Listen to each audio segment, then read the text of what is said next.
யார்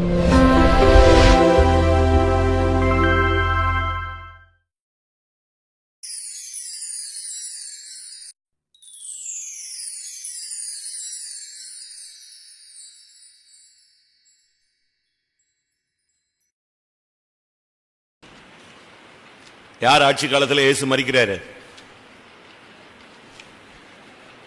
சொல்லுங்க. ஏரோது. ஏரோது தான் ஃபுல் கமாண்டர். அவன் தான் இதனுடைய பின்னணியில் அரசாட்சியில் இருக்கிறது. யாரு? ஏரோது. அதை மட்டும் நம்ம பார்த்துட்டு இந்த கூட்டத்தை முடிக்கலாம். சாயங்கால கூட்டத்தில் ஆவியானவர் கர்த்தருடைய பந்திக்கு நம்ம ஆயத்தப்படுத்துவார். ஏரோது. ஏரோதுன்னு சொல்லும்போது அது ஒரு போஸ்டிங்கினுடைய பெயர். ஏரோது 1, ஏரோது 2, ஏரோது அகரிப்பா, இப்படிலாம் பேர். அதாவது பார்வோன்கிறது அந்த ராஜாவுடைய அந்த சிங்காசனத்தினுடைய பெயர். பார்வோன், முதலாம் பார்வோன், இரண்டாவது பார்வோன், அவன் இவன் எப்படி வந்துகிட்டே இருப்பாங்க. அதுபோல ஏரோதுங்கிறது ஒரு குரூப். அந்த ஏரோதுக்கு அடுத்து ஏரோது அகரிப்பா, இரண்டாம் ஏரோது, இப்படி வந்துகிட்டே இருப்பாங்க. நீங்க அப்படி கேள்விப்பட்டிருப்பீங்க இல்லையா? ஹிஸ்டரியில படிச்சா அப்படி தெரியும். ஆனா மொத்த எல்லா ஏரோதுமே இல்லாட்ட ஏரோது குடும்பத்தை சேர்ந்தவர்களே, ஏரோதினுடைய மனைவிமார்களே ஒரே ஸ்டைல தான் இருந்தாங்க. அவங்களுக்குள்ள ஒரே ரத்தம் தான், ஒரே பாவத்தினுடைய போராட்டம் தான் இருந்தது. இந்த ஏரோது கூட லூக்கா 13:31 பார்க்கும் பொழுது அவரை கொலை செய்ய மனதா இருந்தான் என்று சொன்னார்கள். அந்த நாளிலே சில பரிசேயர் அவரிடத்தில் வந்து, நீர் இவ்விடத்தை விட்டு போய்விடும், ஏரோது உம்மை கொலை செய்ய மனதா இருக்கிறான் என்றார்கள். அவங்களுடைய மனதை பாருங்க. மனதை எப்பொழுதுமே பாதுகாக்கப்படணும். ஒரு மனுஷனுடைய வாழ்க்கையில மனசு தான் ரொம்ப முக்கியம். மனப்போராட்டம், மனநிலை பாதிப்புன்னு சொல்லுவாங்க. அது பைத்தியக்காரத்தனம் ஆயிடும். ஒரு மனுஷன் சொல்றான் மனம் ஒரு குரங்குன்னு சொல்றான். அது இங்க சுத்திரி போட்டதுலயே இருக்கும், இங்க இருந்து எங்கேயும் போயிடும். போதா? நீங்க எத்தனை ட்ரிப் இந்த கூட்டத்துக்கு வந்த பிறகு வீட்டுக்கு போயிட்டு வந்திருப்பீங்க? எத்தனை ட்ரிப் ஆபீஸ் போயிட்டு வந்திருக்கோம்? எத்தனை ட்ரிப் காலேஜ் போயிடும்? அது குரங்கு தானே. அது மனம் ஒரு குரங்கு. சாதாரண குரங்கு 10 அடி தாவுச்சுன்னா இது 1000 கிலோமீட்டர் தான் ஆகும். மனம் அது வாட்டு போயிட்டே இருக்கும். தோத்திரம் தோத்திரம் தோத்திரம் இங்க கத்தி ஆவில் நம்பிட்டு இருப்பான். ஆனா மைண்ட் எங்க போகும்? அது வாட்டுக்கு ஊரெல்லாம் சுத்திட்டு வந்து கப்புன்னு உட்காந்துக்குவீங்க. அதனாலதான் பவுல் சொல்லும் பொழுது, கிறிஸ்துவை பற்றிய உண்மையை நின்று உங்களுடைய மனம் கெடுக்கப்படுமோ என்று நான் என்ன செய்திருக்கிறேன்? பயந்திருக்கிறேன். இப்ப ஏரோதனுடைய மனசுல என்ன இருக்கு? அவங்க சொல்றாங்க உம்மை கொலை செய்ய அவன் மனதா இருக்கு. அவன் மைண்ட் ஃபுல்லா இயேசுவை கொலை செய்யணும். அதனுடைய சரியான அர்த்தம் பரிசுத்தத்தை கொலை செய்யணும், விசுவாசத்தை நஷ்டப்படுத்த வேண்டும், பிரதிஷ்டையை நஷ்டப்படுத்த வேண்டும். இயேசு நித்திய ஜீவன். இயேசுதான் நித்திய ஜீவன். நித்திய ஜீவனை அழிக்கணுங்கிறதான் பிசாசனுடைய தந்திரம். நீ பரலோகத்துக்கு போக கூடாது. சரி, பலவிதமான ஏரோதை பார்க்கலாம், ஏரோதினுடைய மனைவிமார்களையும் பார்க்கலாம். மொத்தத்தில் எல்லாருடைய தன்மைகளும் எப்படி இருக்குன்னு நம்ம சிந்திச்சு பார்க்கலாம். ஏரோது அப்படின்னு சொன்னாலே அதனுடைய சரியான அர்த்தம் துணிந்தவன் அர்த்தம். வீரியம் மிக்கவன், வீரம் மிக்கவன், துணிவுள்ளவன். ஒரு சிலர் இன்னைக்கு பாவத்தை செய்ய துணிஞ்சிட்டாங்க. என்ன பாஸ்டர் சொல்றியா? அப்போ யார்ட்டனாலும் சொல்லு, எங்கனாலும் போய் சொல்லு. சில ஊழியக்காரங்க அப்படி பேசுவாங்க, என்ன சீஃப் பாஸ்டர்ட்ட போய் சொல்லு போ அப்படின்னு. அப்படிலாம் நம்ம என்ன செய்யக்கூடாது? ஊழியக்காரங்க பேசக்கூடாது, விசுவாசிகளும் அப்படி பேசக்கூடாது. ஒரு சில வீட்டில் சின்ன பிரச்சனை இருக்கும், நான் பாஸ்டர்ட்ட போய் சொல்லு, யார்ட்டனாலும் போய் சொல்லு போ அப்படிங்க. அப்படிலாம் நம்ம பேசவே கூடாது, துணிந்து பேசக்கூடாது. அது சவுலுடைய ஆவி. சவுல்ட்ட சாமுவேல் சொல்றான், நான் வர்ற வரைக்கும் நீ 7 நாள் காத்துருன்னு சொல்றான். ஆனா இப்ப சவுல் வர்றதுக்குள்ள இவன் பலியை செலுத்திட்டான். அப்போ சவுல் வந்து கேட்கறான், ஏன் இப்படி? சாமுவேல் வந்து கேட்கிறாரு, ஏன் இப்படிப்பட்ட ஒரு தவறை செஞ்சிட்டேன்? உடனே அவன் சொல்றான், துணிஞ்சு செஞ்சிட்டேன் அப்படின்னு சொல்றான். 1 சாமுவேல் 13:12. 1 சாமுவேல் 13:12. கில்காலில் பெலிஸ்தர் எனக்கு விரோதமாய் வந்து விடுவார்கள் என்றும், நான் இன்னும் கர்த்தருடைய சமூகத்தை நோக்கி விண்ணப்பம் பண்ணவில்லை என்றும் எண்ணி துணிந்து சர்வாங்க தகன பலியை செலுத்தினேன் என்றான். எண்ணி துணிந்து சர்வாங்க தகன பலியை செலுத்தி. ஒரு சிலர் தவற துணிஞ்சு செய்யறாங்க. நாம் அப்படி இருக்கக்கூடாது. அதுதான் துணிகரமான பாவம். பிழைகள், மறைவான குற்றங்கள். மூன்றாவது என்னது? துணிகரமான பாவம். துணியக்கூடாது. பயம் இருக்கணும், தெய்வ பயம் இருக்கணும், தெய்வ பயம் இருக்கணும். நீ பாட்டுக்கு துணிஞ்சு அங்கே பேசிடக்கூடாது, இங்கே பேசிடக்கூடாது, அதை செஞ்சிடக்கூடாது, இதை செஞ்சிடக்கூடாது, தலையிட்டக்கூடாது, அவசியமில்லாத காரியத்தில் போய் தலையை நினைச்சக்கூடாது, நுழைய கூடாது. அதெல்லாம் நமக்கு தேவையில்லாது. நீங்க அப்படி துணிஞ்சு ஏதாவது தப்பு செஞ்சிருக்கீங்களா? சாவோ வாழ்வோ என்ன வந்தாலும் சரி அப்படி செய்யறது. சரி, மத்தேயு 2ஆம் அதிகாரம் 3ஆம் வசனம். ஏரோது ராஜா அதை கேட்ட பொழுது அவனும் அவனோடு கூட எருசலேம் நகரத்தார் அனைவரும் கலங்கினார்கள். அவனுடைய ஃபர்ஸ்ட் கேரக்டரே கலங்கிறது தான். எப்ப பார்த்தாலும் ஒரு தெளிவில்லாம, சமாதானம் இல்லாம, ஒரு சின்ன ப்ராப்ளம்னா உடனே ஆளு அப்செட் ஆயிடுவான். நல்ல போல்டான ஆளு, ஒரு விதத்தில் போல்டான ஆளு. எதுக்கு போல்டான ஆளு? பாவம் செய்யறதுக்கு, குழப்பம் பண்றதுக்கு போல்டான ஆளு. ஆனா பிரச்சனைன்னு வந்துருச்சுன்னா டக்குன்னு நெஞ்சிடுவான், அப்செட் ஆயிடுவான், ஒரு வாரத்தில் போய் உட்காந்துருவான், ஒரே மெண்டல் மாதிரி ஆயிடுவான். லூக்கா 9ஆம் அதிகாரம் 8ஆம் வசனம். சிலர் எலியா தோன்றினான் என்றும் வேறு சிலர் பூர்வ காலத்து தீர்க்கதரிசியில் ஒருவன் உயிர் தெழுந்தான் என்றும் சொல்லிக் கொண்டபடியால் கலக்கம் அடைந்து. இது ஏரோது 7ஆம் வசனத்துல ஏரோதுன்னு தான் இருக்கு. ஏரோது இப்படி ஒவ்வொருத்தரும் ஒவ்வொரு பேசுறதை கேட்ட உடனே அவனுக்கு கலக்கம் உண்டாயிடுச்சு. சின்ன காரியம் யாராவது ஏதாவது சொல்லிட்டா உடனே அவ்வளவுதான், ஆள் அப்செட் ஆயிடுவாங்க. மூஞ்சு மாறிடும், சாப்பாடு எடுக்காது, ஊழியம் நடக்காது, ஒன்றும் செய்ய மாட்டாங்க. அப்படியே கலங்கி போய் குழம்பிக்கிட்டே உட்காந்து என்ன என்ன இப்படி ஆயிடுச்சு. நீங்க எப்படி யாராவது இருக்கீங்களா? டச் மீ நாட் அப்படின்னா என்னது? தொட்டால் சினிங்கிகள். நீங்கெல்லாம் தப்பு செய்யும் போது மட்டும் துணிஞ்சு செய்றீங்க, அம்பு பண்ணும் போதெல்லாம் கொல்லப்பட்டு பண்ற. திருப்பி பிரச்சனை ஒண்ணு அப்படியே சோர்ந்து போயிடுறதா? இதையும் சந்திக்கிறதுக்கு நீ துணிஞ்சு வா, ஜட்ஜ்மெண்ட் வாங்குறதுக்கு துணிஞ்சு வா, நியாயத்திருப்ப அடி வாங்குறதுக்கு ரெடியா வா. குடிச்சிட்டு சண்டை போடுவானுங்க, போலீஸ் வந்தா ஓடுவான் பாருங்க, ஓட்டம். அதே மாதிரி அது வரைக்கும் நான் தான் இந்த உலகத்திலேயே வீரம் மிக்கவன்மா. போலீஸ் வரான்னா போதும் முள்ளுக்குள்ள ஊழி விழுந்து ஓடுவான், ஓட்டம். இதுதான் ஏரோதின் ஆவி. தப்பு செய்யும் போது துணிஞ்சு செய்யறது, திருப்பி பிரச்சனை ஒரே ஓட்டம், கலக்கம். நமக்குள்ள அப்படி இருக்கா? மத்தேயு 2ஆம் அதிகாரம் 7. அப்பொழுது ஏரோது சாஸ்திரிகளை ரகசியமாய் அழைத்து நட்சத்திரம் காணப்பட்ட காலத்தை குறித்து அவர்களிடத்தில் திட்டமாய் விசாரித்து. பாத்தீங்களா, ரகசியமா அழைக்கிறது. ஒரு சிலர் ரொம்ப சீக்கிரட்டா எங்கேயாவது வச்சு பேசுறது, அங்க போய் பேசுறது, இங்க போய் பேசுறது, ரகசியம். புருஷனுக்கும் மனைவிக்கு ரகசியமே இருக்கக்கூடாது. அவங்க 2 பேருக்கும் தான் ரகசியம் இருக்கணும். புருஷனுக்கு தெரியாத ரகசியம் மனைவிட்ட இருக்கக்கூடாது, மனைவிக்கு தெரியாத ரகசியம் புருஷன்ட்ட இருக்கக்கூடாது. ஒரு தேவனுடைய பிள்ளை ரகசியமான காரியங்கள்ல தவறுக்கு ரகசியமா செயல்படக்கூடாது. ஆதியாகமம் 49 யாக்கோபு தன்னுடைய பிள்ளைகளை பத்தி பேசும் பொழுது அவருடைய ரகசிய ஆலோசனைக்கு என்ன செய்யாதே, உடன்படாதேன்னு சொல்றான். என் ஆத்துமாவே, ஆதியாகமம் 49:6, என் ஆத்துமாவே அவர்களுடைய ரகசிய ஆலோசனைக்கு உடன்படாதே. ரகசிய ஆலோசனைக்கு உடன்படாதே. எங்கேயாவது கூப்பிடுவான், அங்க வா இங்க வா, அவரை பார்க்கலாம் இவ்வளவு பார்க்கலான்னு சொல்லி ரகசியங்களுக்கு இடம் கொடுக்காத. அது ஏரோதின் ஆவி. ஏரோது ரகசியமாக கூப்பிட்டான். சாஸ்திரிகளை எம்எல்ஏ கூப்பிட்டு, நீங்க வாங்க, நீங்க போய் விசாரிச்சு பாருங்க, எப்படி எப்படின்னு கண்டுபிடிங்க. அவன் கண்டுபிடி ரகசியமா விசாரிச்சது எதுக்கு?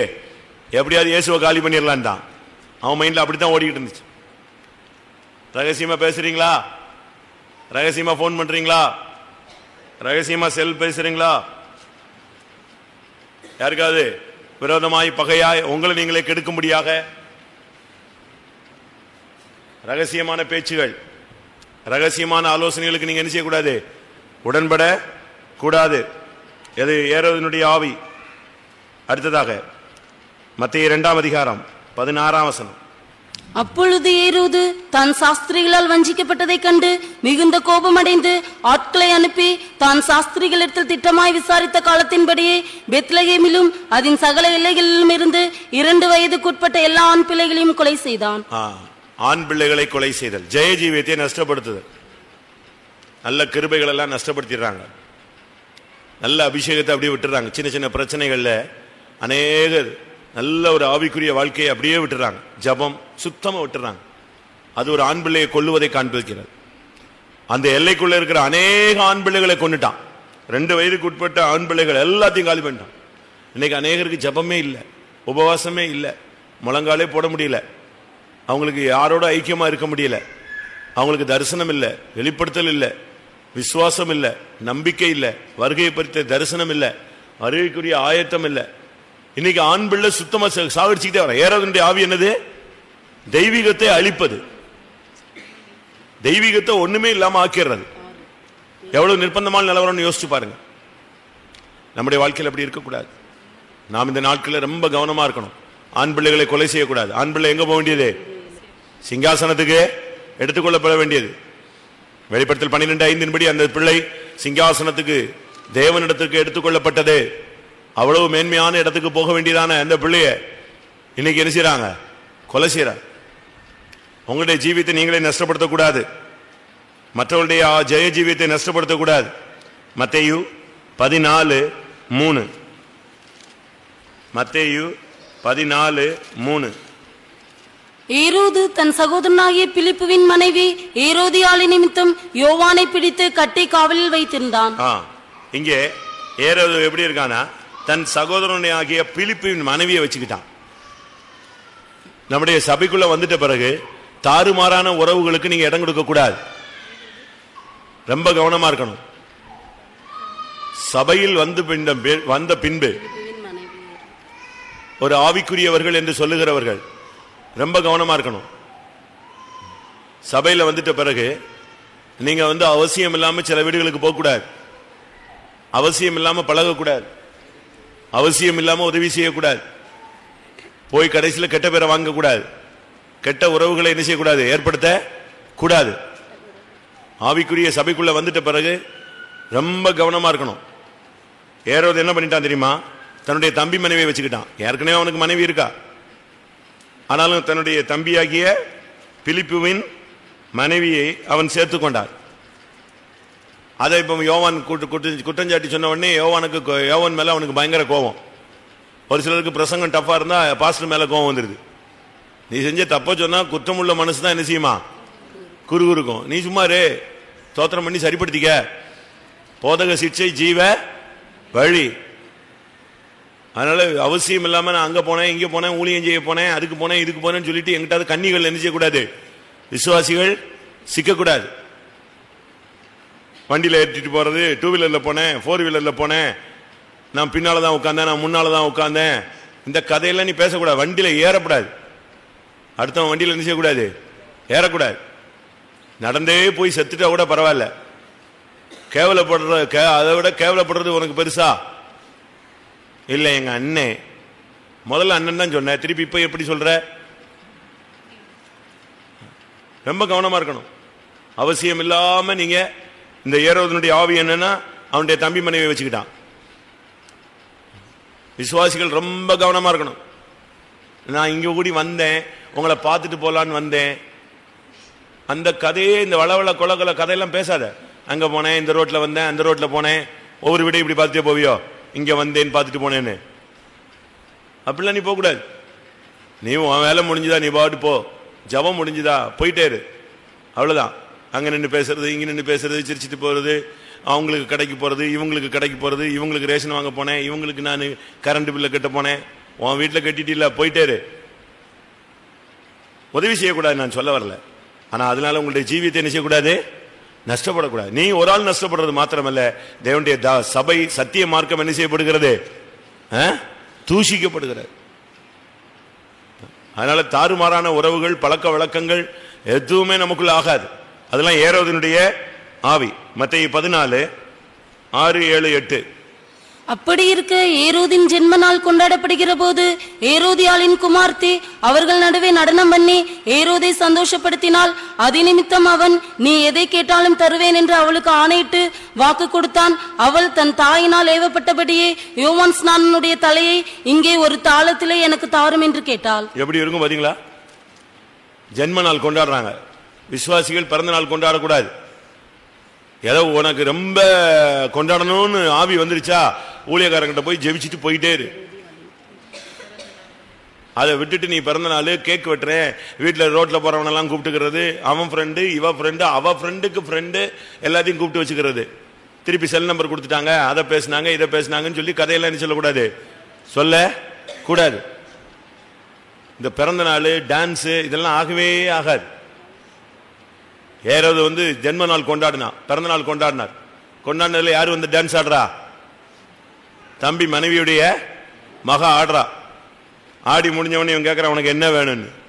அவ போய் அவங்க அம்மாட்ட கேட்டாலாம், ராஜா கேட்கிறாரு என்ன வேணும்னு. அவ சொன்னா என்னுடைய வாழ்க்கையில என்னை குற்றஞ்சாட்டின ஒரே ஆள் யாருதான்,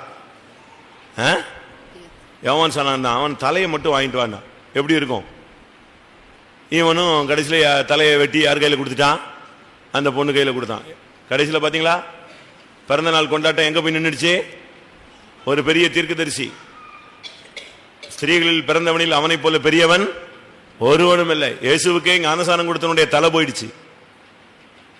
யோசிச்சு பாருங்க. அதனால இந்த பிறந்த நாள்லாம் நமக்கு ஆகவே ஆகாது. உனக்கு ரொம்ப பிறந்த நாள் கொண்டாடணும்னு ரொம்ப ஆசை இருக்கா, உன் பிள்ளைக்கு 2000 ரூபாய்க்கு ட்ரெஸ் எடுக்கிறியா, இன்னொரு 2000 ரூபாய்க்கு ட்ரெஸ் எடுத்து ஒரு ஏழை பிள்ளைக்கு கொடுப்பியா? உன்னை போல பிறனை நேசி. உன் பிள்ளைக்கு 2000 ரூபாய்க்கு ட்ரெஸ் எடுத்தீங்கன்னா இன்னொரு 2000 ரூபாய்க்கு ட்ரெஸ் எடுத்து ஒரு ஏழை கொடு. அது கொடுக்க மாட்டோம். கிழிஞ்சு போனதெல்லாம் எடுத்து கையில் கொடுத்து ஏதாவது போட்டாலேன்னு சொல்லி யாருக்காவது கொடுக்கறது. கேட்டா இது இப்போ போட முடியல, நல்லதை கொடு, ஏமாத்தாத. கிழிஞ்சு போனதெல்லாம் கொடுக்க கூடாது. கிழிஞ்சு போன நீ போடுவியா, நீ போட மாட்டேன்னு சொல்லி தானே கலத்தி வச்சிருக்க. உன்னை போல பிறனை நேசின்னு தானே சொல்லியிருக்கு. அதனால இந்த பிறந்த நாள் கொண்டாட்டம்லாம் கொண்டாடக்கூடாது. உங்களுக்கு கர்த்தர் ஏதோ 10 வருஷத்துக்கு பிறகு 20 வருஷத்துக்கு பிறகு குழந்தை கொடுத்தாருன்னா கொண்டாடு, ஏதோ கிருபையா கொடுத்துட்டாருன்னு. அப்படித்தானே, கரெக்ட் தானே? குழந்தையே இல்லாம குழந்தை கிடைச்சுன்னா கத்தாவே எங்களுக்கு குழந்தை கொடுத்து நன்றி செலுத்துற. அதை விட்டுட்டு நீங்க வருஷம் பிறந்த நாள், இதுக்கு கீ செயின், இதுக்கு ஒரு பர்த்டே கார்டு, அதுக்கு டிங் டிங் டிங்னு அடிச்சுக்கிட்டு இதுல ஒரு கீ செயின் இதெல்லாம் வாங்கிக்கிட்டு சுத்திட்டு அலையிறது. ஊழியக்காரங்களும் இப்படித்தான் அலையுதுங்க எல்லாம். ஊழியத்துக்கு வந்துட்ட பிறகு பிறந்த நாளே கிடையாது. இனி மகிமையில போற நாள் மட்டும்தான். அது என்னைக்குன்னு என்ன செய்யாது தெரியாது. தெரிஞ்சா கொண்டாடலாம், தெரிந்தால் கொண்டாடலாம். அதை விட்டு இப்பெல்லாம் நம்ம கொண்டாடுறது வயசாகுது, பிறந்தநாள் கொண்டாடுற வயசாகுது. அந்த ஊழியமா இது? யோசிச்சு பாருங்க. நாம இந்த நாட்களில் ரொம்ப கவனமா இருக்கணும். விசுவாசிகள் இப்படிலாம் ஏறவதனுடைய ஜென்ம நாள் அவன் கொண்டாடி அந்த பொண்ணு வந்து டான்ஸ் ஆடுறது, அதுக்கு ஒரு டான்ஸ் ஆடி முடிச்சு கடைசியில் டான்ஸ் முடிஞ்சதுன்னா கடைசியில் யார் தலை போயிடுச்சு? உலகத்தில் சொல்லுவான், நீ எவ்வளவு சிரிக்கிறியோ அவ்வளவு என்ன செய்வாய். உலகத்தில் சொல்ற பழமொழி சொல்லுங்க, எவ்வளவு சிரிக்கிறியோ அவ்வளவு என்ன செய்வ, அழுவ. அதே மாதிரி தான் ஆயிப்போச்சு. யோவான் சாருடைய தலை போச்சு.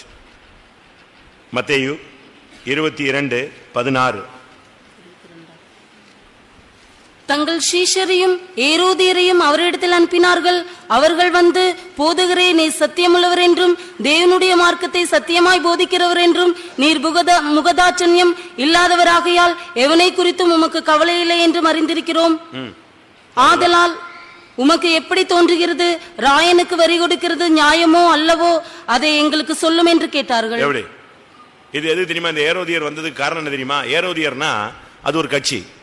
ஏரோதியர்னு பைபிள்ல நீங்க படிச்சு பாத்தீங்கன்னா ஏரோதியர் வந்து ஒரு கட்சி. அதாவது ஏரோதுக்கு சப்போர்ட் பண்ற ஆளுங்கட்சி குரூப்புங்க அவங்க எல்லாம். இவங்க வந்து கேட்டாங்க, இவரை வரி கட்டலாமா கட்டக்கூடாதா?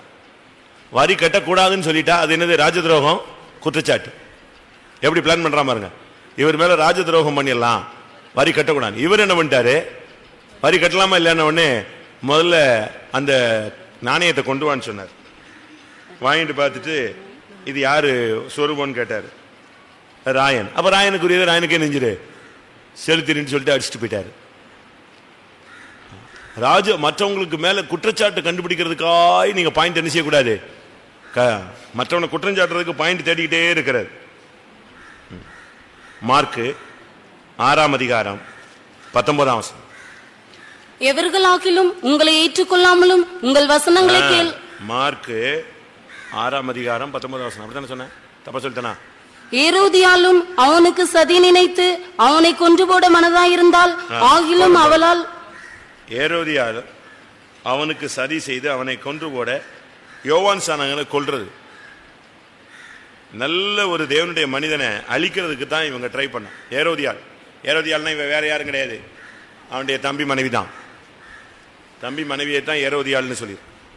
அதான் சொன்னேன், அவ குடும்பம், அவ பிள்ளை டான்ஸ் ஆடும், இவ இஷ்டத்துக்கு வாழுவா, அவன் இஷ்டத்துக்கு எவ்வளையாவது சேர்த்துக்குவான். இப்படிப்பட்ட குரூப் எல்லாம் சபைக்குள்ள வரவே கூடாது. தாறுமாறா ஜீவிச்சுக்கிட்டு தாறுமாறா போறதெல்லாம் அப்படியே சபையை விட்டு லைட்டா ஒதுங்கி போயிடணும். இவனுக்கு இந்த இடம் என்ன செய்யாது, ஒத்து வராது. ஏரோது பிள்ளை ஏரோனுடைய தம்பி மகா டான்ஸ் ஆடுவா, தம்பி மனைவி யார்ட்டையும் போய் வாழ்ந்துக்குவா, இவன் யாரு மனைவியும் வச்சுக்குவான். இதெல்லாம் சபைக்கு அழகா? போயிடணும், அப்படியே ஒதுங்கிடணும். கடைசியில அதனால ஏரோதை கொல்றதுக்கு இவ ஏற்கனவே சதி பண்ணிக்கிட்டே இருந்தாலும். மார்க் 6:19 சொல்லு, ஏரோதியால் அவனுக்கு சதி நினைத்தான். மற்றவங்களுக்கு நம்ம தீங்கு நினைக்கவே கூடாது. மார்க் 6:20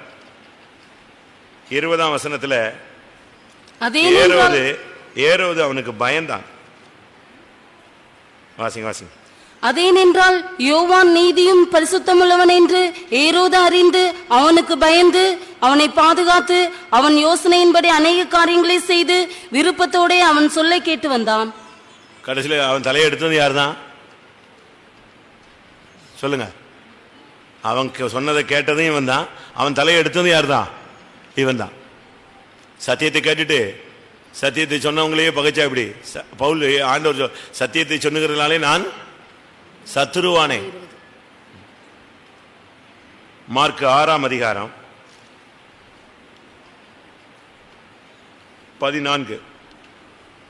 அவருடைய பேர் பிரசித்தமானபடியினால் ஏரோது ராஜா அவரை குறித்து கேள்விப்பட்டு யோவான் ஸ்நானன் மரித்தோரிலிருந்து எழுந்தான், ஆகையால் அவனிடத்தில் இந்த பலத்த செய்கைகள் விளங்குகிறது என்றான். எப்படி இருக்கு? இயேசு அற்புதம் செஞ்சுக்கிட்டு இருந்தா இவன் சொல்றான் யோவான் ஸ்நானன் நான் கொன்னுட்டேன். யோவான் ஸ்நானன் தான் இப்ப நெஞ்சிட்டான், உயிரோட எழும்பிட்டான். இன்னைக்கு ஆர்சியில என்ன சொல்றாங்கன்னா, இயேசு எப்படி உயிரோடு எழும்பி பரத்துக்கு போனாரோ அதே மாதிரி மாதாவும் என்ன செஞ்சாங்க, பரத்துக்கு போன நாள். இன்னைக்கு அவங்க கொண்டாடுறாங்க, மாதா பரமேறி போன நாள் அப்படின்னு ஒரு நாள் வச்சிருக்கான். மாதா எங்க பரமேறி போனாங்க? நேற்று ஒரு படம் பார்த்தேன், ஒருத்தர் ஒரு புக்கு கொண்டு வந்தார், அதில் படம் பார்த்தேன். பிதா குமாரன், அதுக்கு அடுத்து அப்படி தூதர்களுடைய படம். அந்த தூதர்களுடைய ஃபர்ஸ்ட் லைன்ல ஒரு சைட்ல மரியாள், பிதாவுக்கு அடுத்து குமாரன், குமாரனுக்கு அடுத்து மூன்றாவது ஸ்தானத்துல யார் போறா? அடுத்த ஸ்டெப்ல அமலோற்பவத்தாய் அங்க போய் உட்கார்ந்துருக்கலாம். எப்படிலாம் படம் போட்டிருக்கான் பாருங்க. தவறான விளக்கம். உபதேசத்தை நீங்க குழப்பக்கூடாது. உபதேசம் ரொம்ப ஸ்ட்ராங்கானது, அதை குழப்பவே முடியாது. இவங்க அப்படித்தான் செஞ்சான். இவனுக்கு குழப்பம், நான் யோவான் ஸ்நானனை கொன்னனே, யோவான் ஸ்நானன் தான் உயிரோடு எழுப்பி வந்துட்டானோ. தவறான விளக்கங்களை நீங்கள் மற்றவர்களுக்கு சொல்லிக் கொடுக்க கூடாது. வசனத்துல உனக்கு விளக்கம் தெரியலன்னா எங்க கிட்ட வா. மார்க் 8:15 அவர் அவர்களை நோக்கி, நீங்கள் பரிசேயருடைய புளித்தமாவை குறித்தும் ஏரோதின் புளித்தமாவை குறித்தும் எச்சரிக்கையாயிருங்கள் என்று கற்பித்தார். ஏரோதின் புளித்தமாவு எல்லாம் புளிச்ச மாவு தான். ராபோஜன் எடுக்கிற யாரும் புளித்த மாவோடு என்ன செய்யக்கூடாது, எடுக்க கூடாது. அது எப்படி சாப்பிடணும்? பஸ்காவை புளிப்பில்லாத அப்பத்தோடும். பஸ்காவை புளிப்பில்லாத அப்பத்தோடு. புளிப்பில்லாத அப்பங்கிறது என்னது? துப்புரவு உண்மை. துப்புரவும் உண்மை தான் என்னது? புளிப்பில்லா அப்பம். புளிப்புள்ள அப்பம் என்னது? புளித்த மாவு எது? துர்க்குணம், பொல்லாப்பு, ஜன்மஸ்வாவம். ஜன்மஸ்வாவம் ஒரு ஆவிக்குரிய தேவனுடைய சபைக்குள்ள வந்துட்ட பிறகு ஜன்மஸ்வாவம் வரக்கூடாது. ஏரோதின் புளித்த மாவை குறித்து நீங்கள் லூக்கா எழுதின சுவிசேஷம் 3:19 கார்பங்கு தேசாதிபதியாகிய ஏரோது தன் சகோதரனான பிலிப்புவின் மனைவி ஏரோதியாளின் நிமித்தமாகவும் தான் செய்த மற்ற பொல்லாங்குகளின் நிமித்தமாகவும் யோவானாலே கடிந்து கொள்ளப்பட்ட போது, தான் செய்த மற்ற பொல்லாங்குகள் எல்லாவற்றின் நிமித்தமாகும்.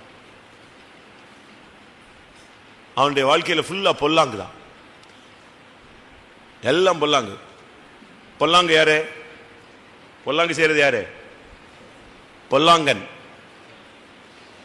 பொல்லாங்கன் யாரு? காயினை பத்தி பைபிள் சொல்லி இருக்கிறது. அவன் யாரால் உண்டானான்? வாசிங்க அந்த வசனம். காயின் பொல்லாங்கனால் உண்டாயிருந்து.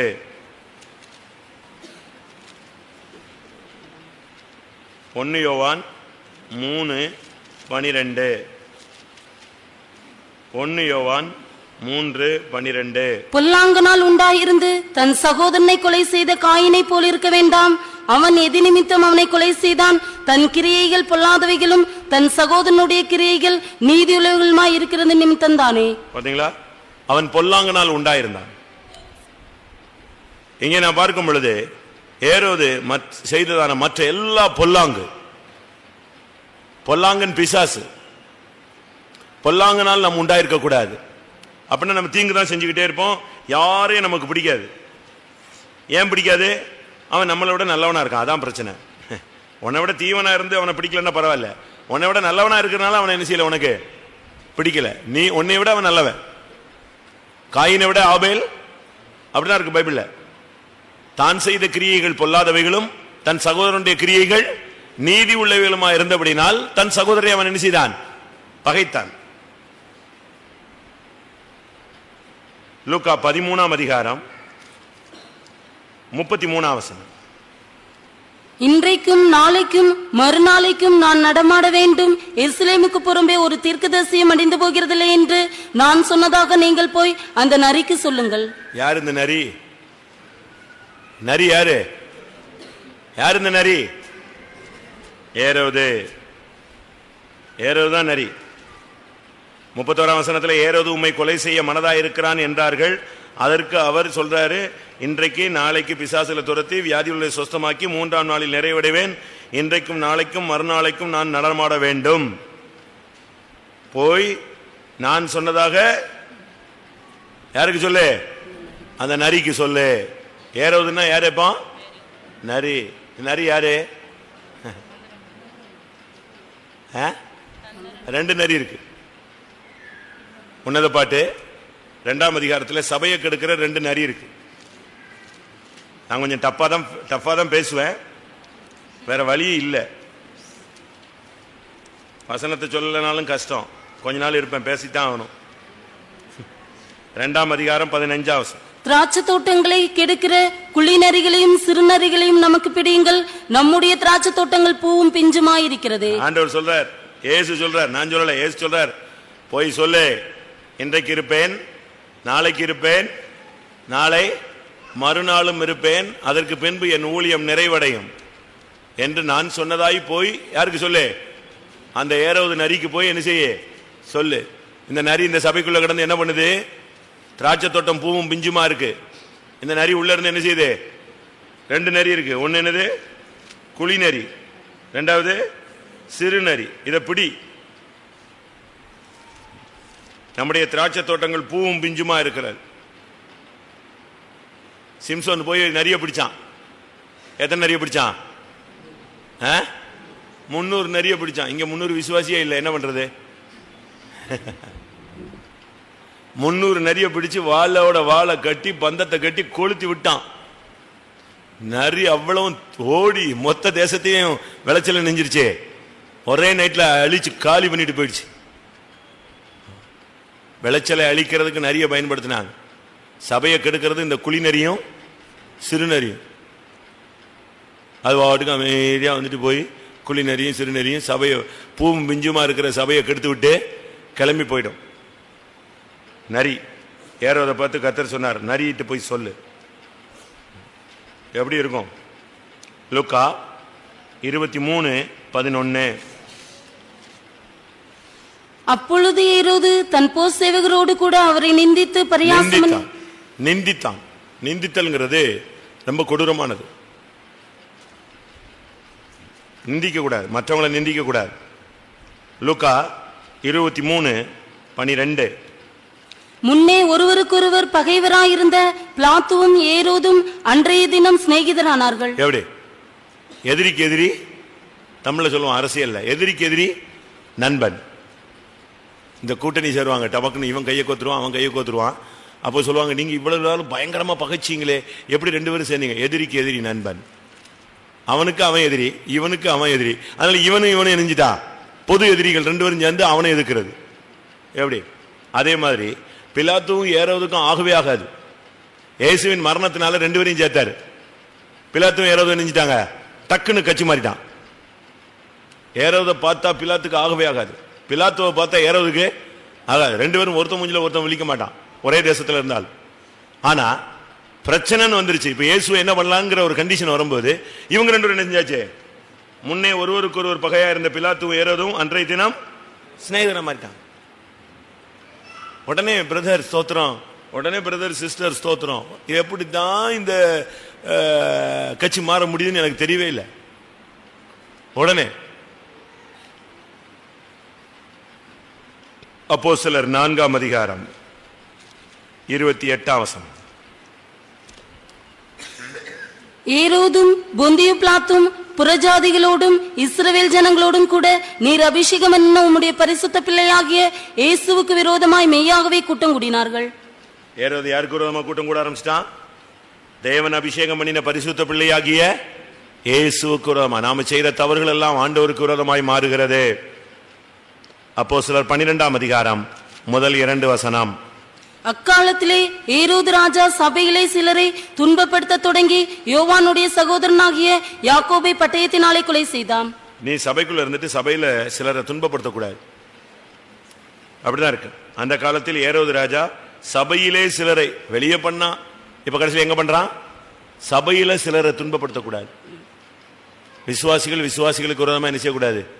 நம்ம எல்லாம் பரலோகத்தில் ஒரே சிங்காசனத்தில் போய் உட்கார போறோம்னு பைபிளை சொல்லி, ஜெயங்கொள்ளுகிறவன் எவனோ அவனும் என்னோடு கூட என்னுடைய சிங்காசனத்தில் உட்காரும்படி நான் அவனுக்கு அருள் செய்வேன்.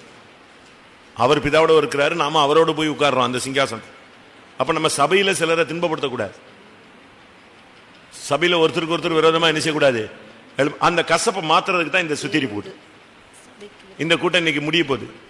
சாயங்காலத்துக்குள்ள இன்னும் ஒரு 4 மணி நேரம் 5 மணி நேரம் இருக்கு, இல்ல 6 மணி நேரம் இருக்கு. இந்த 6 மணி நேரத்துக்குள்ள விசுவாசிகள் எல்லாத்தையும் நெஞ்சிடணும், ஒப்புரவாயிடணும். அதான் தெய்வீகம்.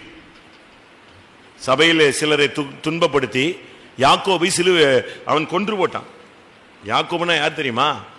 யோவான். அந்த செபதேயுடைய குமாரர்கள் 2 பேர், ஒருத்தன் யோவான், ஒருத்தன் யாக்கோபு. இந்த 2 பேர் யாரு சொல்லுங்க? இவங்க 2 பேருக்கு இயேசு வச்ச பேர் என்ன?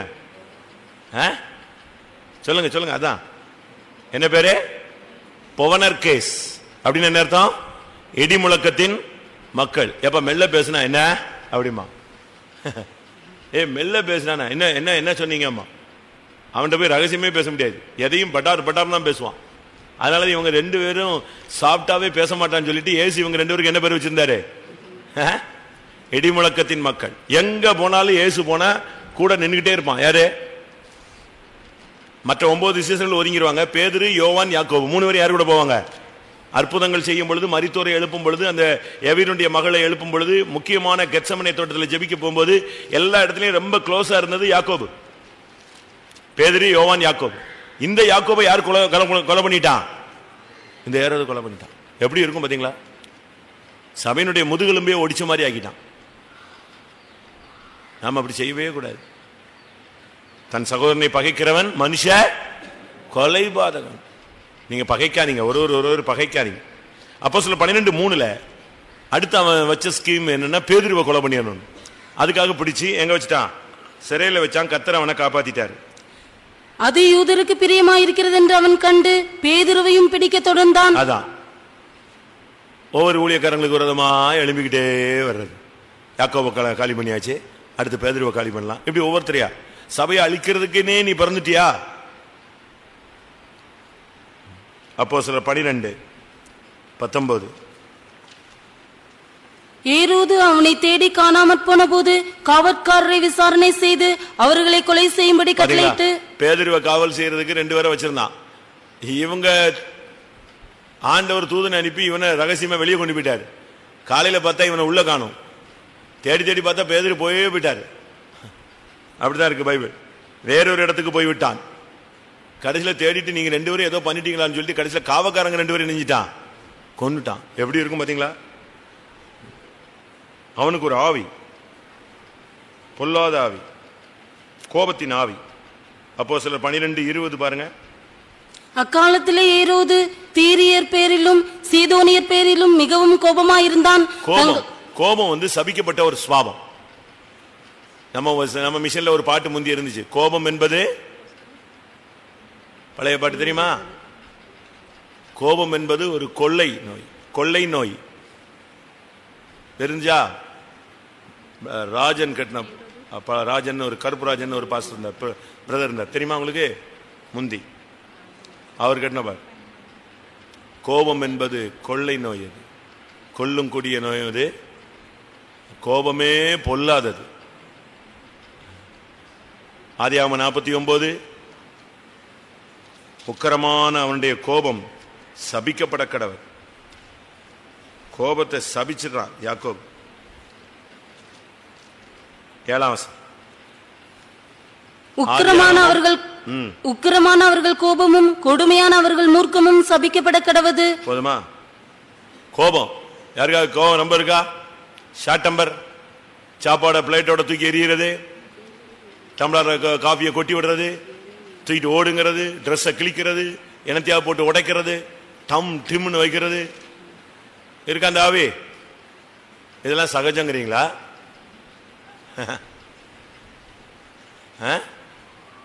அந்த கோபம் வந்துச்சுன்னா பாருங்களேன், யாரும் மூஞ்சில முழிக்கிறது இல்லை, கோபம் வந்துச்சுன்னா குளிக்கிறது இல்லை, சாப்பிட்றது இல்லை, என்ன வச்சாலும் சாப்பிட மாட்டேன். அந்த ஆவி என்ன மாதிரி வேலை செய்யுது பார்த்தீங்களா? இந்த பிள்ளைகளுக்கு கோபம் வரும், தரையில் போட்டு உருளும், பிசாசு பிடிச்சி அது வாட்டுக்கு உருளுவான், தலையில் மண்ணள்ளி போட்டு சுற்றுற மாதிரி சுற்றுவான். அதெல்லாம் பிசாசுன்னு தான் பைபிள் சொல்லுது. மார்க் 9:9 சொல்லப்பட்டபடி அந்த ஆவி வரும்பொழுது அவனை பிடித்து நுரைதல்ல வைக்கிறது, தரையிலே புரட்டுகிறது. புரள வைக்கிறதுனா 3 வயசுலயே பிடிச்சிருச்சுன்னு நினைக்கிறேன் பிசாஸ். இருக்கா? மிகவும் கோபம், அவனுக்கு பயங்கர கோபம் வரும். மத்தேயு 2:16 அந்த கோபத்துல தான் யாரை கொன்னுட்டான்? ஆண் பிள்ளைகள் எல்லாம் கொன்னான். நமக்கு அப்படி வரக்கூடாது.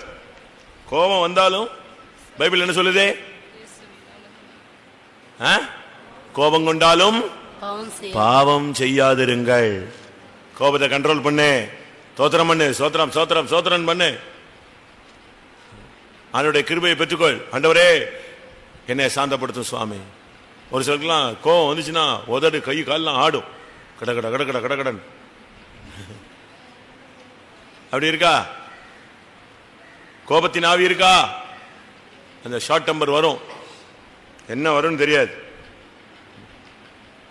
அப்படிலாம் நம்ம செய்யக்கூடாது. ஒரு சிலர்லாம் கோபம் வந்தா பிள்ளைகளை போட்டு சாத்துறாங்க பாருங்க, சாத்து. அது ஒரு ஆவி. அப்போஸ்தலர் 12:21-22. குறித்த நாளிலே ஏரோது ராஜவஸ்திரம் தரித்துக் கொண்டு சிங்காசனத்தின் மேல் உட்கார்ந்து அவர்களுக்கு பிரசங்கம் பண்ணினான். அப்பொழுது ஜனங்கள், இது மனுஷ சத்தம் அல்ல, இது தேவ சத்தம் என்று ஆர்ப்பரித்தார்கள். அவன் தேவனுக்கு மகிமையை செலுத்தாதபடியினால் உடனே கர்த்தருடைய தூதன் அவனை அடித்தான். அவன் புழுத்து இறந்தான். எப்படி இருக்கும் பாத்தீங்களா? ஃபைனல் செட்டில்மெண்ட் என்ன ஆகுது? கடைசி என்ன ஆகுது பாத்தீங்களா? அவன் உட்கார்ந்து பிரசங்கம் பண்ணானா, பயங்கரமான பிரசங்கம். பிரசங்கம் முடிச்ச உடனே ஜனங்கள்லாம் சொன்னாங்க, இது தேவ சத்தம், மனுஷ சத்தம் அல்ல, என்னது? தேவ சத்தம். அதை கேட்ட உடனே நினைச்சுதான், அவன் தேவனுக்கு மகிமை செலுத்தாதபடினால் கர்த்தருடைய தூதன் அவனை அடித்தான். அவன் எப்படி செத்தான்? புழுத்து செத்தான். பெருமை, பெருமைக்கு நம்ம இடம் கொடுக்கவே கூடாது. எல்லாம் ஆண்டோடைய கிருபை கிருபை கிருபை. யாராவது உங்களை வந்து புகழ்ந்து பேசினா கூட, இல்ல இல்ல அது ஆண்டோடைய கிருபை, இல்ல நான் தான் பண்ணேன், நான் தான் நினைச்சக்கூடாது, சொல்லக்கூடாது. ஏரோது ராஜவஸ்திரம் தரித்து குறித்த நாளிலே பிரசங்கம் பண்ணினான். ஜனங்கள் எல்லாம் வந்து சொல்லாங்க, ஜனங்க உடனே பூஸ்ட் பண்ணி விட்டுருவாங்க. இந்த ரோட்ல எழுதி போட்டுருவான் பாருங்க, இன்னைக்கு தான் கட்சி தொடங்குவான், வருங்கால முதல்வர்னு எழுதி போட்டுருவான். அவன் சாகிற வரைக்கும் முதல்வர் ஆக மாட்டான், ஆனா எழுதி போட்டுருவாங்க. அதே உடனே இவன் தலைகீழ நடப்பான். அதே மாதிரி நம்ம ஒரு பிரசங்கம் பண்ண உடனே, பாட்டு பாடின உடனே, கிருபை கிடைச்ச உடனே நம்ம என்ன செய்யக்கூடாது? பெருமை பாராட்டக்கூடாது, தாழ்த்தணும். ஏரோது தேவனுக்கு மகிமை செலுத்தவில்லை. அவர்கள் அவரை தேவன் என்று அறிந்தும் அவர்களை ஸ்தோத்திரியாமலும் துதியாமலும் இருந்து சிந்தையிலே வீணரானார்கள். அவருடைய உணர்வில்லாத அவருடைய இருதயம் இருளடைந்ததுன்னு ரோமன் 1:21 வாசிக்கிறோம். கர்த்தருக்கு செலுத்த வேண்டிய கனத்தையும் மகிமை யாருக்கு செலுத்தணும்? கர்த்தருக்கு செலுத்தணும். நம்ம அதை எடுக்கவே கூடாது. அப்போஸ்தலர் 23:35. உன்மேல் குற்றஞ்சாட்டுகிறவர்களும் வந்திருக்கும் போது உன் காரியத்தை திட்டமாய் கேட்பேன் என்று சொல்லி ஏரோதின் அரண்மனையிலே அவனை காவல் பண்ணும்படி கட்டளையிட்டான். ஏரோதின் அரண்மனை இப்ப எதா மாறிடுச்சு? சிறைக்கூடமாக மாறிவிட்டது. உன் வீடு எப்படி இருக்கு? ஜெயில் மாதிரி இருக்கா? உங்க வீடு எப்படி இருக்கு? ஏரோதின் அரண்மனை எப்படி மாறிடுச்சு? காவல் கூடமாக மாறிவிட்டது. உங்களுடைய வீடு எப்படி இருக்கு? உங்க வீடு ஜெயில் மாதிரி இருக்கா? சிலர்லாம் வீட்டில் பார்த்தீங்கன்னா ஜெயில் மாதிரி தான் இருக்கும். ஒரு சில வீடுகளில் சந்தேகத்தில் வீட்டை பூட்டி வச்சுட்டு போயிடுறான், ஜெயில் மாதிரி. ஜன்னலை பூட்டி வச்சிடறான். நான் இப்படிலாம் கேள்விப்பட்டிருக்கேன். நம்ம விசுவாசிகளே, ஜன்னல்ல கண்ணாடியை மாட்டி அந்த அம்மா தலசி வச்சான். அது எப்படின்னு சொல்லிட்டு அதோட ஜன்னலை ரீப்பர் வச்சு அடிச்சு கண்ணாடியை அந்த ஜன்னலையே போட்டான். தருமபுரியில இருந்து அவன் சேலத்துக்கு வேலைக்கு போவான். தருமபுரி டு சேலம் 60 கிலோமீட்டரோ 50 கிலோமீட்டரோ. காலையில் போயிட்டு அவர் பிடபிள்யூடி ஒர்க் பண்ணுறாரு. சாயங்காலம் 7 மணிக்கு தான் வருவான். பஸ் பிடிச்சி தொத்தி ஏறி வந்து 7 மணி வரைக்கும் அந்த பிள்ளை எங்கே தான் இருக்கணும்? வீட்டில் செத்து கிடந்தா கூட எங்கே தான் சாவணும்? வீட்டை போய் சாவி எடுத்துகிட்டு போயிடுவான். இப்படிலாம் ஆள் இருக்கான். உங்களுடைய வீடு எப்படி இருக்கு? ஜெயில் மாதிரி இருக்கா? ஏரோதின் அரண்மனை எப்படி மாறி இருந்துச்சு? வெளிப்படத்தில் சொல்லி இருக்கிறது, பாபிலோன் அசுத்தாவிகளுடைய காவல் வீடு. எங்க இருக்கு? 18:2. அவன் பலத்த சத்தமிட்டு மகா பாபிலோன் விழுந்தது விழுந்தது, அது பேய்களுடைய குடியிருப்பும் சகலவித அசுத்தாவிகளுடைய காவல் வீடும் அசுத்தமும் அருவருப்பும் உள்ள சகலவித பறவைகளுடைய கூடுமாயிற்று. பாபிலோன் தான் காவல் வீடு, அசுத்தாவிகளுடைய காவல் வீடு. ஆனா ஏரோதின் அரண்மனையை இப்ப ஏதா மாறிடுச்சு? காவல் கூடமாக மாறிவிட்டது. இதுக்கு மத்தியில அவனுக்கு ஒரு ஆசை. யாருக்கு? இதெல்லாம் இருக்கு, இவ்வளவு சுவாபம் இருக்கு. நான் சொன்னது ஒரு 20-22 பாயிண்ட் சொல்லியிருப்பேன். 22 பாயிண்ட் சொல்லியிருக்கேன். இவ்வளவு குறைகளையும் வச்சுக்கிட்டு அவனுக்கு ஒரு ஆசை, இயேசுவை பார்க்கணும். நல்லாதான் இருக்கு. இதுக்குள்ளேயும் அவனுக்கு எங்க போனோம்? இயேசுவை பார்க்க. லூக்கா 9:9 இல்ல 9:4 பாருங்க.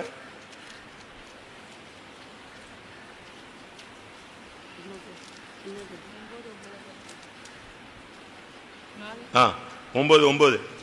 யோவானை நான் சிரசேதம் பண்ணினேன், இவன் இப்படிப்பட்டவைகளை செய்கிறான் என்று கேள்விப்படுகிறேனே, இவன் யார் என்று ஏரோது சொல்லி அவனை பார்க்க விரும்பினான். அவரை பார்க்க, அவனே இல்ல, அவரை பார்க்க விரும்பினான். யார? இயேசுவை பார்க்க அவனுக்கு விருப்பம் வந்துச்சு. பண்றதெல்லாம் சேட்டை, ஆனா வருகையில போகணும். நானும் என் வீட்டாரும் என்றால் வருகையில போகணும். நல்லாதான் இருக்கு. சாட்சி சொல்ல சொன்னா எல்லாரும் சாட்சியில என்ன சொல்றாங்க? நல்ல ஆசை. இங்க இவ்வளவு ஏரோது இருக்கானே, ஏரோது இருக்கா, ஏரோதியால் இருக்கா, நடனம் பண்ற ஒரு டீம் இருக்கு, டான்ஸ் ஆடுற டீம் இருக்கு, யாக்கோபு சிலுவையில கொல்ற ஆள் இருக்கு, பேதுருவை கொல்றதுக்கு ரெடியா இருக்கு, நரியா மாறி போய் இருக்கிறான். இவன் எங்க நரி போய் எப்படி மனவாட்டியா மாறுறது? ஆட்டுக்குட்டியானவருக்கு மனைவியை மாறணும்னு நீ யாரா மாறணும்? ஆட்டுக்குட்டியால மாறணும், நீ நரியால மாறி இருக்க. ஆனா பார்க்க ஆசை. லூக்கா 23:8-9 அவரை பார்த்தான். ஏரோது இயேசுவை குறித்து அநேக காரியங்களை கேள்விப்பட்டிருந்ததினாலும் அவரால் செய்யப்படும் அடையாளத்தை பார்க்க வேண்டும் என்று விரும்பி இருந்ததினாலும் அவரை காணும்படி வெகு நாளா ஆசை கொண்டிருந்தான். அந்தபடி அவரை கண்டபோது மிகவும் சந்தோஷப்பட்டு அநேக காரியங்களை குறித்து அவரிடத்தில் வினாவினான். அவர் மறுமொழியாக அவனுக்கு ஒன்றும் சொல்லவில்லை. ஒரு வார்த்தை கூட பேசல.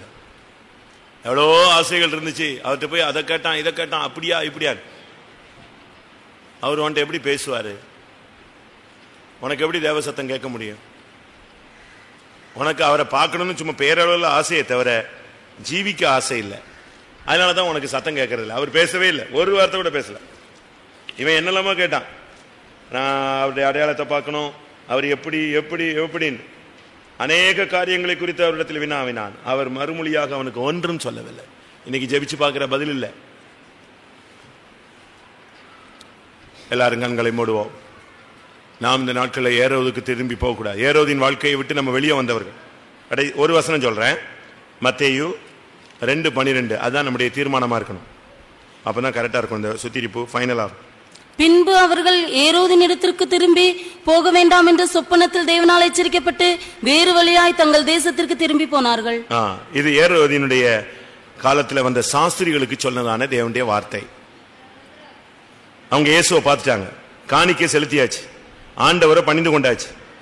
இப்போ ஒரு வெளிப்படுத்தல் அவங்களுக்கு கிடைச்சது, ஏரோதின் இடத்துக்கு மாத்திரம் நீ என்ன செய்யாத, திரும்பி போகாதே. நீ சாஸ்திரியா இருந்தா உனக்கு இந்த சுத்திரி கூடத்தில் கர்த்தர் சொல்ற வார்த்தை, ஏரோதின் ஜீவியத்துக்கு நீங்கள் யாரும் திரும்பி போகாதிருங்கள். எல்லாரும் கண்களை மூடலாமா? எந்த சூழ்நிலையிலும் இப்ப நம்ம சுத்திகரிச்சு ஏரோதினுடைய சுபாவங்களை நம்ம பலிபீடத்தில் வைக்க போறோம், கர்த்தர் மன்னிக்க போறாரு, நமக்கு விடுதலை கிடைக்க போகுது. ஆனா இனிமேல் உள்ள வாழ்க்கையில எந்த சூழ்நிலையிலும் எந்த ஊழியக்காரரும் எந்த விசுவாசியும் யார்கிட்ட போக கூடாது, ஏரோதிட்ட திரும்பி போக கூடாது. ஏரோதின் சுபாவத்துக்கு நாம் திரும்பி போக கூடாது. எல்லாரும் கொஞ்சம் நேரம் கண்களை மூடுவோம். போர் சேவகனுடைய சுபாவங்கள், ஏரோதினுடைய சுபாவங்கள், இந்த ரெண்டு நமக்குள்ள இருந்தால் நாம் தான் இயேசுவை சிலுவையிலே அறைகிறவர்கள். அப்படி ஒரு வாழ்க்கை வாழ்ந்து நாம் இயேசுவை பார்க்க போய் ஆசை இருந்தாலும் இயேசுவை பார்க்க முடியாது, இயேசுவின் சத்தத்தை கேட்க முடியாது, எக்கால சத்தம் நமக்கு கேட்காது. இன்றைக்கு நம்முடைய ஜீவியத்தில் ஊழியங்களிலே தெரிந்தோ தெரியாமலோ மறைந்து கிடக்கிற போர்ச்சேவனுடைய சுபாவங்களையும் ஏரோதின் சுபாவங்களையும் நாம் அகற்றும்படியாக கர்த்தருடைய பாதத்திலே நாம் விழுவோமாக. ஆவியானவர் நமக்கு உதவி செய்ய காத்திருக்கிறார். இன்றைக்கு கர்த்தர் உங்களுக்கு விடுதலை தருவார். திரும்ப நீங்க ஏரோது பக்கம் திரும்பி பார்க்க கூடாது. ஆமா, எத்தனை பேர் அப்படி தீர்மானம் எடுக்கிறீர்கள்? ஆமென். பைபிளை மூடி வைப்போம், தைரியம் மூடி வைப்போம், கண்களை மூடுவோம், நெடுமுழங்கால் போடுவோம், கொஞ்ச நேரம் கர்த்தருடைய சமூகத்தில் நம்மை சரிப்படுத்த முடியாக ஒப்பு கொடுப்போம். நல்ல ஒரு விசுவாசியினுடைய அடையாளம் என்ன தெரியுமா? நல்ல ஒரு ஊழியனுடைய அடையாளம் என்ன தெரியுமா? உபதேசத்தை கேட்கும் பொழுதே சுத்தமாவது. யோவான் 15:3 நீங்கள் கேட்ட உபதேசத்தினாலே இப்பொழுதே சுத்தமானீர்கள். கேட்கும் பொழுதே இருதயம் குத்தப்பட்டு, கர்த்தாவே நான் தான் ஏரோது, நான் தான் போர்ச்சேவகன், நான் தான் இந்த தவறு, நான் எனக்கு தான் இந்த கோபம், எனக்கு தான் இந்த கலக்கம், நான் தான் இந்த நரியை போல இருக்கிறேன், நான் தான் இந்த பயங்கர கோபக்காரனா இருக்கிறேன், கர்த்தாவே என்ன மன்னியும். நீங்கள் சுத்திகரிப்பின் வார்த்தைகளை கேட்கும் பொழுதே உங்களை சுத்தமாக்கி கொண்டே வர வேண்டும். ஹல்லேலூயா, ஹல்லேலூயா. எல்லாரும் தலையை உயர்த்துவோம், பலவீனத்தெல்லாம் மாத்துங்க. ஆமென். கொஞ்ச நேரம் முழங்கால் போட்டு கர்த்தருடைய சமூகத்தில், கர்த்தாவே என்னுடைய ஆவிலும் ஆத்துமாவிலும் சரீரத்திலும் என்னுடைய ஊழியத்திலும் ஜீவியத்திலும் போராடி கொண்டிருக்கிற வேதபாரகன், பரிசேயன், மூப்பன், ஆமென், எனக்குள்ளே காணப்படுகிறதான எல்லா பிரதான ஆசாரியனுடைய சுபாவம், போர்ச்சேவனுடைய சுபாவம், ஏரோதினுடைய சுபாவம், எல்லா இந்த 6 காரியங்களையும் உம்முடைய பாதத்தில் வைக்கிறேன். கர்த்தாவே நான் எந்த சூழ்நிலையிலும் ஆண்டவரே மறுபடியும் ஏரோதின் பக்கம் திரும்ப கூடாது. நீர் எனக்கு விடுதலையும் தரணும், எனக்கு நீர் ஜெயத்தையும் தர வேண்டும். ஹல்லேலூயா. எல்லாரும் வாயை திறந்து கேட்கலாம், டைமை வேஸ்ட் பண்ணாதீங்க. தேவனை நோக்கி பார்ப்போம். கர்த்தர் ஒரு விடுதலை ஆவியோடு இறங்கி வரட்டும். ஹல்லேலூயா, ஹல்லேலூயா, ஹல்லேலூயா. ஆமென். உங்களில் யாராவது இருதயம் குத்தப்பட்டவர்களாக இருந்தால், எனக்குள்ளே போர்ச்சேவனுடைய சுபாவங்கள் இருக்கிறது, எனக்குள்ளே இயேசுவை அறைந்த போர்ச்சேவனுடைய பல குணங்கள் எனக்குள் மறைந்து இருக்கிறது, நான் உணர்ந்தேன், நான் ஒரு ஏரோதை போல செயல்பட்டு விட்டேன், கர்த்தரை மன்னிக்க வேண்டும் என்று சொல்லுகிறவர்கள் இந்த கூட்டத்தில், கடைசி கூட்டத்தில் எழும்பி தேவனை அறிக்கையின் மூலமாய் மகிமைப்படுத்தி நாம் அறிக்கையின் மூலமாக தேவனோடு ஒப்புரவாகிக் கொள்ளலாம். ஆமென். அறிக்கை செய்ய விரும்புகிறவர்கள் எழும்பி அறிக்கையிடலாம். அறிக்கை முடியும் பொழுது ஏரோது பலிபீடத்தில் வைக்கப்பட்டிருக்க வேண்டும். போர்ச்சேவகனுடைய சுபாவங்கள் பலிபீடத்தில் வைக்கப்பட்டிருக்க வேண்டும். சாயங்காலம் சர்வீஸாக தான் இருக்கும், ஆனால் அப்படினால இந்த நேரத்தை நல்லா பயன்படுத்தி ஒரு அபிஷேகத்தை பெற்றுக்கொள்ளுங்கள் பிரியமானவர்களே. ஒரு அக்கினி இறங்கட்டும்.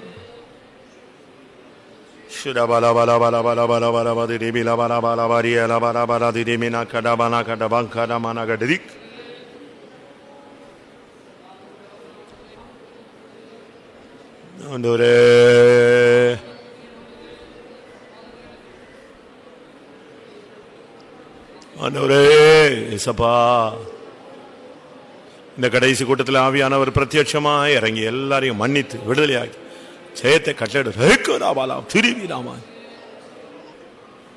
Praise the Lord, praise the Lord, praise the Lord, praise the Lord, praise the Lord. Hallelujah, Savior. Hallelujah. எங்களுடைய ஊழியங்களையும் ஜீவியங்களையும் ஆராய்ந்து பார்க்கும் பொழுது தேவரீர், நாங்கள் தான் உம்முடைய சிலுவையில அறைந்த கூட்டத்தரை மாறி இருக்கிறோம்.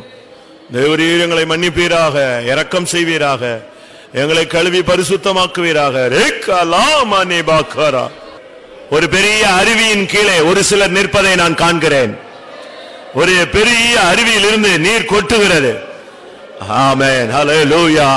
அதிலே ஒரு கூட்டத்தார் ஒரு சிலர் நின்று தங்களை சுத்தம் பண்ணி கொண்டிருக்கிறார்கள்.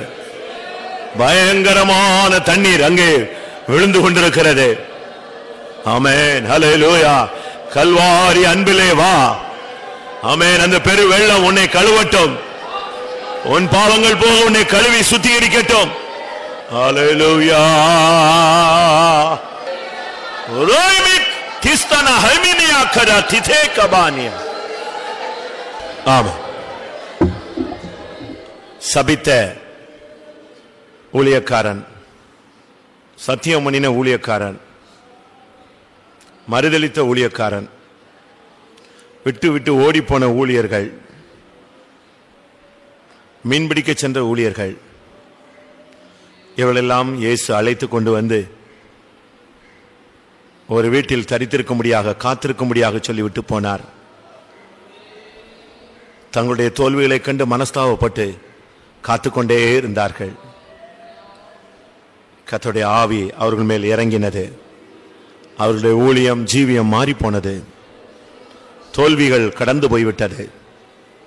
அதுபோல உன்னுடைய என்னுடைய வாழ்வில் இருந்த பல தோல்விகளுக்கு மத்தியில நம்மை அழைத்து கொண்டு வந்து தேவ சமூகத்திலே உட்கார வைத்திருக்கிறார். ஒரு அபிஷேகம் இறங்கினால் பழைய தன்மை மாறி போகும்.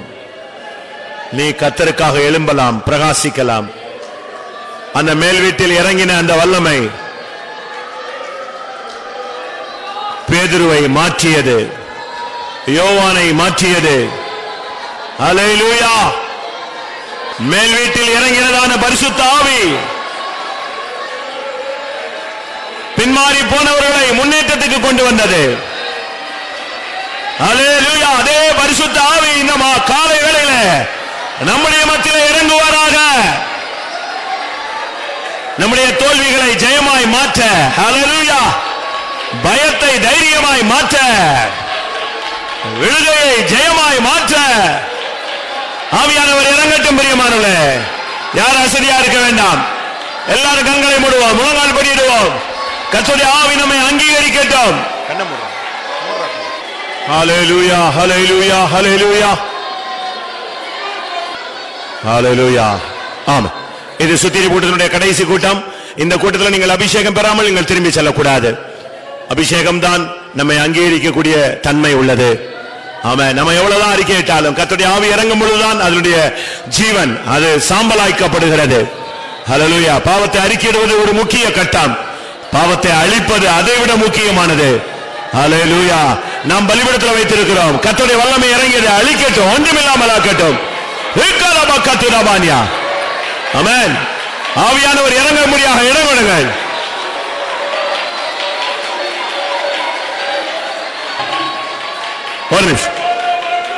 ஆண்டவரே, உம்மை சிலுவையில் அறைந்தவர்களுடைய குணாசீலங்களை நான் புரிந்து கொண்டேன். வேதபாரகருடைய குணங்கள், பரிசேயருடைய குணங்கள், மூப்பருடைய குணங்கள், பிரதான ஆசாரியனுடைய குணங்கள், இன்றைக்கும் கூட போர்ச்சேவருடைய குணங்கள், ஏரோதனுடைய குணங்கள், இந்த 6 கூட்டத்தார் இணைந்து உம்மை சிலுவையில் அறைந்தார்கள். இவைகளை வேத வசனத்தின் வெளிச்சத்திலே பார்க்கும் பொழுது இந்த 6 பேருடைய குணங்கள் எனக்குள்ளும் வேரூன்றி இருப்பதை நான் வேத வசனத்தின் வெளிச்சத்திலே உணர்கிறேன். நான் என்னை தாழ்த்துகிறேன் கர்த்தாவே. இதற்காக நான் பரிதபிக்கிறேன், இதற்காக நான் வெட்கப்படுகிறேன். ஆமென். இதற்காக நான் தேவ சமூகத்திலே மனஸ்தாபப்படுகிறேன். நான் என்னை தாழ்த்தி ஒப்புக்கொடுக்கிறேன். என்னை மன்னிப்பது நீர் உண்மையானால், என்னை அங்கீகரிப்பது, மறுபடியும் என்னை உம்முடைய பிள்ளையாக ஏற்று செயல்படுத்துவது உண்மையானால், எனக்கு ஒரு விடுதலையின் ஆவியை தாரும், ஒரு அக்னியை என்மேல் அனுப்பும், எனக்கு ஒரு விடுதலையை வாக்கு பண்ணும், என்னை நிரப்பும், தேவ ஆவியினால் நிரப்பி அங்கீகரியும். வாயை திறந்து கேளுங்கள் பிரியமானவர்களே. ஹல்லேலூயா, ஹல்லேலூயா, ஹல்லேலூயா, ஹல்லேலூயா. ஹல்லேலூயா ஹல்லேலூயா ஹல்லேலூயா ஹல்லேலூயா ஹல்லேலூயா ஹல்லேலூயா குரபலா கரவா கரமானி ஆராதிரா. ஆமென். பிரியமானவர்களே, ஏசாயா என்கிற ஒரு மனிதன் அவன் பிற்காலத்திலே தீர்க்கதரிசியாக நாமம் சூட்டப்பட்டான். ஆனால் அவனுக்கு அந்த சம்பவம் நடந்தது. எப்படி அவன் தீர்க்கதரிசியாய் மாற்றப்பட்டான்? அவன் குறைகளை ஒத்துக்கொண்டான். நான் அசுத்த உதடுள்ள மனிதன் என்று சொன்னான். என்ன நடந்தது தெரியுமா? உடனே பரலோகத்திலிருந்து கர்த்தர் ஒரு சேராபினை அனுப்பினார். அந்த சேராபின் என்ன செய்தான் தெரியுமா? நேர வரவில்லை.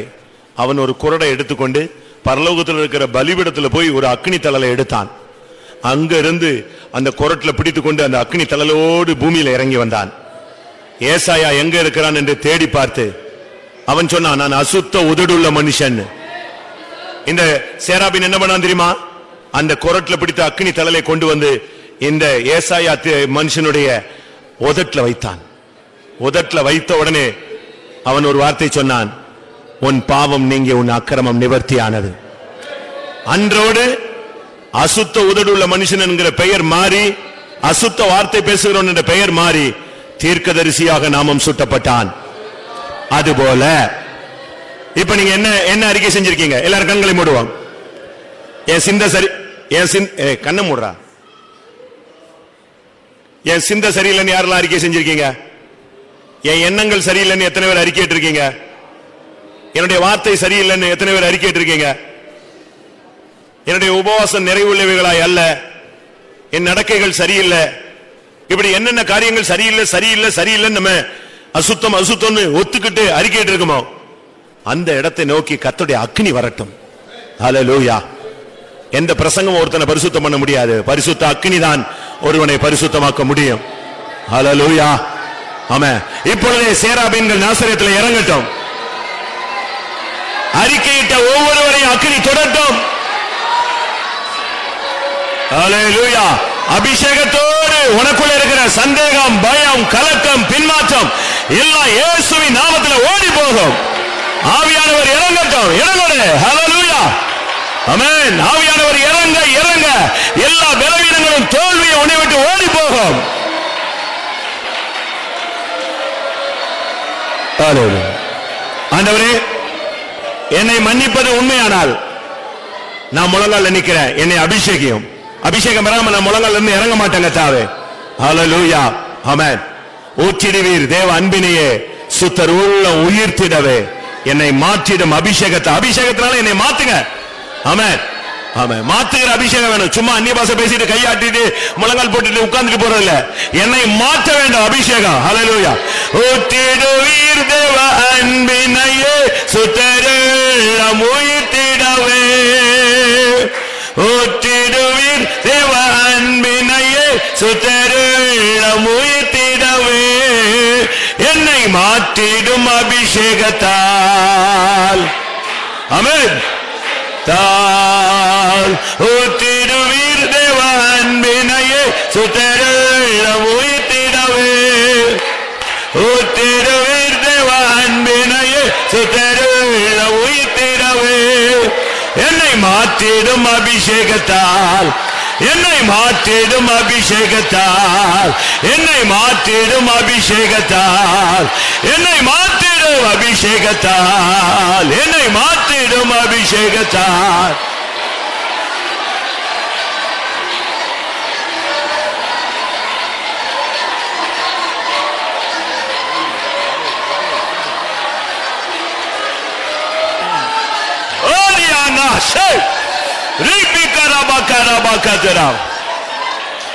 Hallelujah, hallelujah, hallelujah.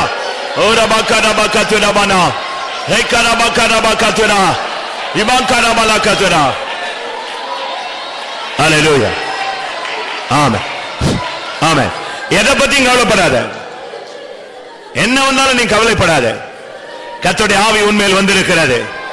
உன்மேல் ஒருவனும் கைப்பட முடியாது. உனக்கு விரோதமாய் ஒருவர் எழும்ப முடியாது.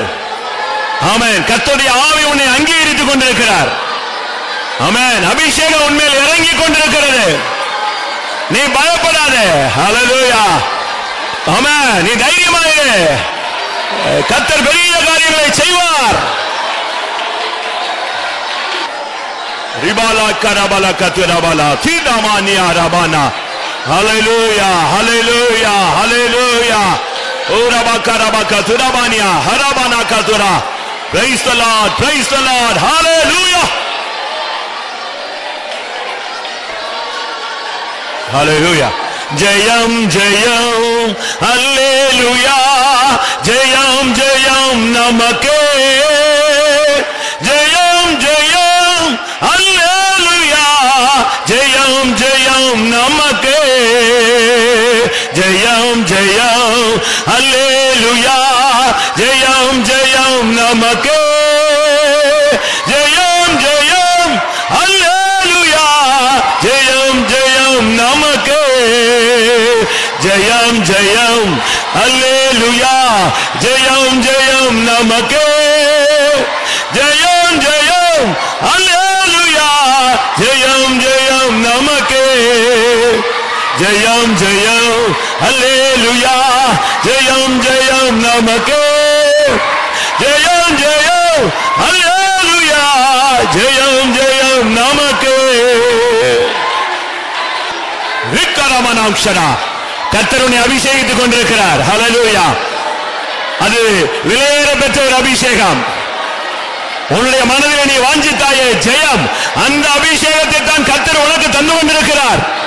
ஹalleluya ஹalleluya ஹalleluya ஹalleluya ஹalleluya ஹalleluya. ஆமென். ஜெயம் ஜெயம் ஹalleluya. ஜெயம் ஜெயம் நமக்கே. ஜெயம் ஜெயம் ஹalleluya. ஜெயம் ஜெயம் நமக்கே. ஜெயம் ஜெயம் ஹalleluya. ஜெயம் ஜெயம் நமக்கே. ஜெயம் ஜெயம் ஹalleluya. ஜெயம் ஜெயம் நமக்கே. ஜெயம் ஜெயம் ஹalleluya. ஜெயம் ஜெயம் நமக்கே. ஜெயம் ஜெயம் ஹalleluya. ஜெயம் ஜெயம் நமக்கே. ரமேனக ஷமேக ரபாலா தீதாமானியா ரஹமேன். ஹalleluya. ஜெயத்தின் அபிஷேகம் உன்மேல் இறங்கிக் கொண்டிருக்கிறது. நீ மௌனமாய் இருக்க வேண்டிய காலம் இது அல்ல. இது கர்த்தருக்காக எழும்பி நீ கிரியை செய்ய வேண்டிய காலம். இந்த பாக்கியம் தந்த இயேசுவுக்கு பதில் நான் என்ன கொடுக்க வேண்டும்? இந்த பாக்கியம் தந்த இயேசுவுக்கு பதில் நான் என்ன கொடுக்க வேண்டும்? என் பூர்ண சக்தியோடு அவர் நாமத்தை என்று வாழ்த்தி புகழ்ந்திடுவேன். என் பூர்ண சக்தியோடு அவர் நாமத்தை என்று வாழ்த்தி புகழ்ந்திடுவேன். இந்த பாக்கியம் தந்த இயேசுவுக்கு பதில் நான் என்ன கொடுக்க வேண்டும்? இந்த பாக்கியம் தந்த இயேசுவுக்கு பதில் நான் என்ன கொடுக்க வேண்டும்? என் பூர்ண சக்தியோடு அவர் நாமத்தை என்று வாழ்த்தி புகழ்ந்திடுவேன். ஆமென் ஆமென். கர்த்தருடைய சமூகத்துக்காய் ஸ்தோத்திரம் பண்ணுவோம். Praise the Lord, praise the Lord, praise the Lord, praise the Lord. இந்த நாட்கள் பரலோகத்தின் தேவன் நம்முடைய சபையில உட்கார்ந்து நம்மை சுத்திகரிக்கிற நாட்களாக இருந்தது. அதற்காக ஸ்தோத்திரம் பண்ணுவோம்.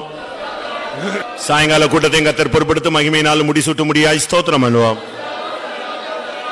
இன்னொரு ஆழமான பரிசுத்தமாகுதலை தெய்வம் கட்டளையிட முடியாய் ஸ்தோத்திரம் பண்ணுவோம்.